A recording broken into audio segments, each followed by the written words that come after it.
Everybody, welcome to episode 1 of my Mailbag series. These are questions that I get either in the comments of my videos or through a consult that I have. Without mentioning any names or identifying information, sometimes interesting topics come up that I'd like to share with my community. And one such topic that I got recently was from a prenup consult. A guy came in, very successful guy, about 17 years older than the woman that he's considering marrying, and he wants to protect his assets. But he's very concerned that if he brings up the issue of a prenup, it could really turn her off. Okay, she might not want to be with him anymore or might be offended by it.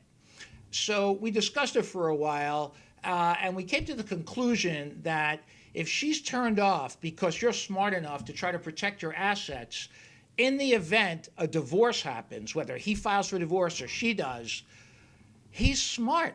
Why would that turn her off? Doesn't she want to marry a smart guy? In my experience, and it's not universal, and anybody that's going to run because you bring up the topic of having a prenup drawn up before you get married, let them run.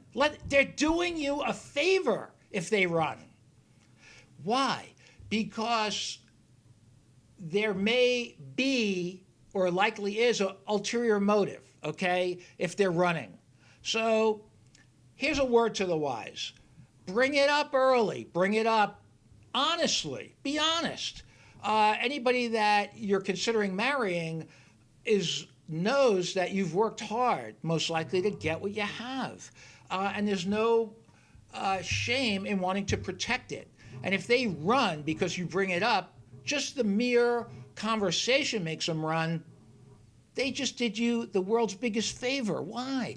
Because then you don't have to spend the money to retain a lawyer to draft a prenup that they're going to reject anyway. Okay? Bring it up early, before the wedding invitations or any engagement or anything like that is done. Okay? Because to my knowledge, I don't think you can return an engagement ring and get what you paid for it. So you might as well bring it up if you're going to want to have a prenup. Don't wait until you buy it and then bring it up. There's no shame in it. I've seen plenty of times where people bring it up early and the other side is like, no problem. I don't blame you. You've been very lucky and very fortunate, and I'm not looking for money and I'm not looking for anything from you, your resources. So have it drawn up and I'll hire my own lawyer and we'll get it done. That's what you want to be looking for, okay? Be smart. Start early. Bring up the conversation before you have sunk costs, okay? I know this sounds counterintuitive that a divorce lawyer is telling you to do this before you even have to go into his office or hire him, but it's the right thing to do. You want to weed out anybody that's going to give you pushback or not comply, all right? Share this with somebody who needs to see it. Leave a comment. I will try to respond. I love the comments. Subscribe. I'd love to have you as part of my community. And be careful out there. And don't be afraid to bring up a prenup, okay? Because you're going to be in a world of hurt if you don't. Thanks for watching.